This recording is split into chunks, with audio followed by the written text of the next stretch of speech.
भाद्रपद मास शुक्ल पक्ष की पद्मा एकादशी का महात्म्य।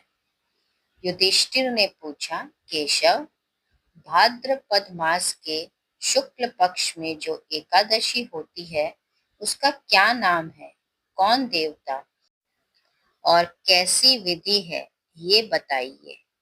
भगवान श्री कृष्ण जी बोले, राजन, इस विषय में मैं तुम्हें आश्चर्यजनक कथा सुनाता हूँ, जिसे ब्रह्मा जी ने महात्मा नारद जी से कही थी। नारद जी ने पूछा, चतुर्मुख, आपको नमस्कार है। मैं भगवान विष्णु की आराधना के लिए आपके मुख से ये सुनना चाहता हूँ कि भाद्रपद मास के शुक्ल पक्ष में कौन सी एकादशी होती है। ब्रह्मा जी ने कहा, मुनि श्रेष्ठ, तुमने बहुत उत्तम बात पूछी है। क्यों न हो, वैष्णव जो ठहरे। भादो के शुक्ल पक्ष की एकादशी पद्मा के नाम से विख्यात है। उस दिन भगवान ऋषिकेश जी की पूजा होती है। ये उत्तम व्रत अवश्य करने योग्य है। सूर्य वंश में मानधाता नामक एक चक्रवर्ती सत्य प्रतिज्ञ और प्रतापी राज ऋषि हो गए हैं। वह प्रजा का अपने औरस पुत्रों की भांति धर्म पूर्वक पालन किया करते थे। उनके राज्य में अकाल नहीं पड़ता था, मानसिक चिंताएं नहीं सताती थी और व्याधियों का प्रकोप भी नहीं होता था। उनकी प्रजा निर्भय तथा धन्य धान्य से समृद्ध थी। महाराज के कोष में केवल न्यायोपार्जित धन का ही संग्रह था।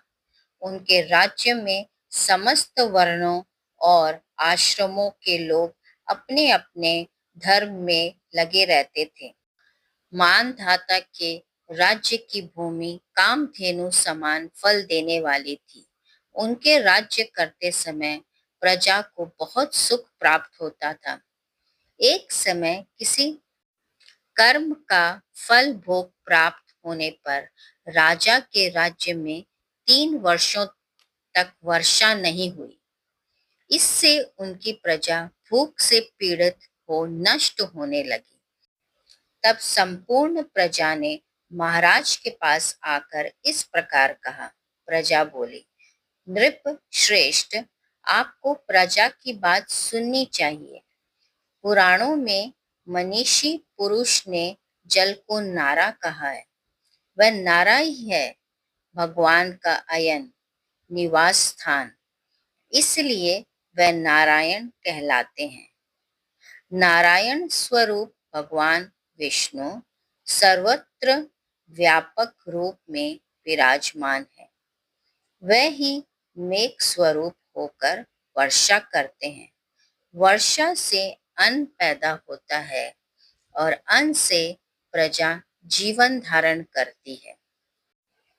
नृप श्रेष्ठ, इस समय अन्न के बिना प्रजा का नाश हो रहा है, अतः ऐसा कोई उपाय कीजिए जिससे हमारा योगक्षेम का निर्वाह हो।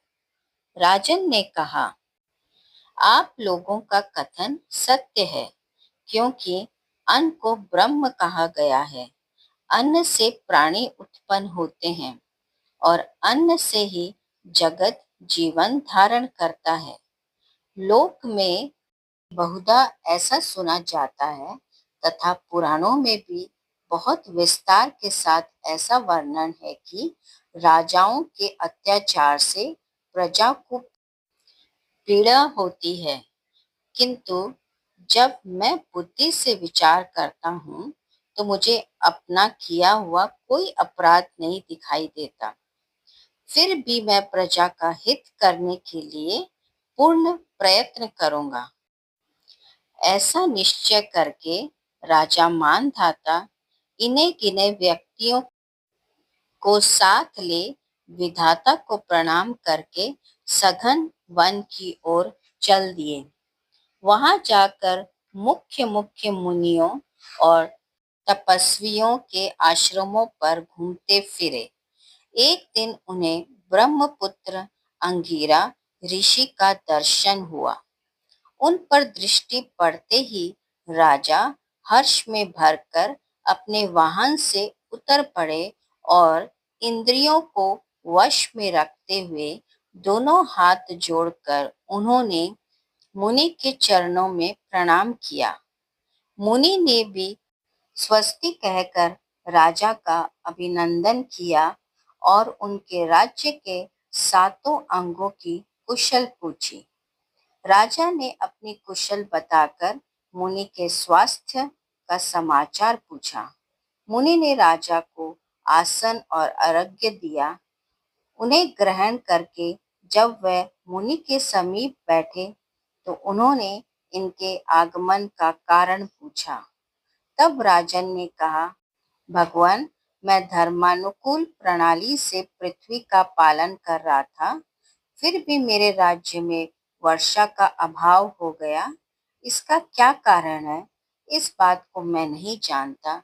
ऋषि बोले, राजन, ये सब युगों में उत्तम सतयुग है। इसमें सब लोग परमात्मा के चिंतन में लगे रहते हैं तथा इस समय धर्म अपने चारों चरणों से युक्त होता है। इस युग में केवल ब्राह्मण ही तपस्वी होते हैं, दूसरे लोग नहीं।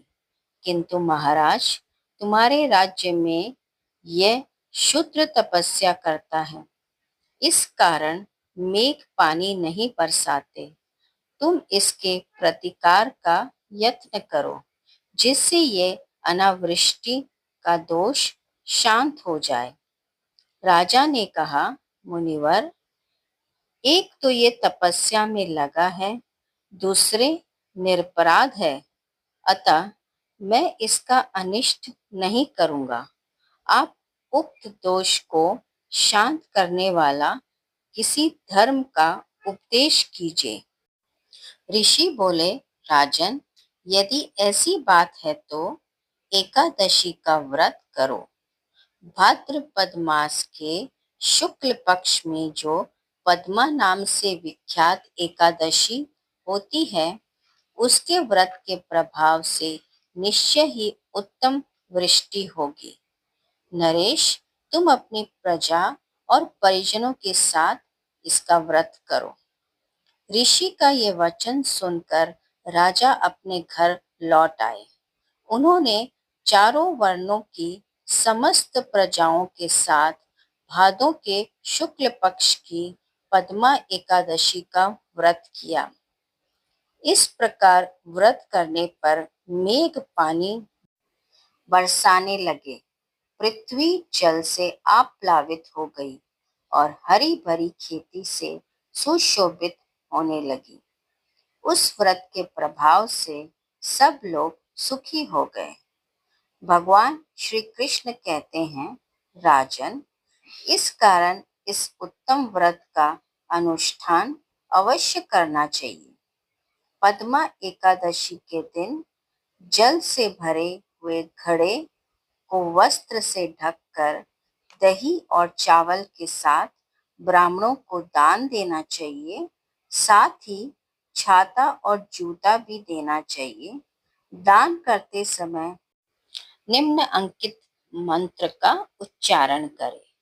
नमो नमस्ते गोविंद बुद्ध श्रवण संज्ञक अघोग संक्षयम कृत्वा सर्व सौख्य प्रदो भव भुक्ति मुक्ति प्रदश्यव लोकानाम सुखदायक। भक्तों, इसका अर्थ है, बुधवार और श्रवण नक्षत्र के योग से युक्त द्वादशी के दिन बुध श्रवण नाम धारण करने वाले भगवान गोविंद, आपको नमस्कार है, नमस्कार है। मेरी पाप राशि का नाश करके आप मुझे सब प्रकार के सुख प्रदान करें। आप पुण्यात्मा जनों को भोग और मोक्ष प्रदान करने वाले तथा सुखदायक हैं। राजन, इसके पढ़ने से और सुनने से मनुष्य सब पापों से मुक्त हो जाता है। भक्तों, आप अपने इस चैनल को लाइक, शेयर और सब्सक्राइब करें। धन्यवाद।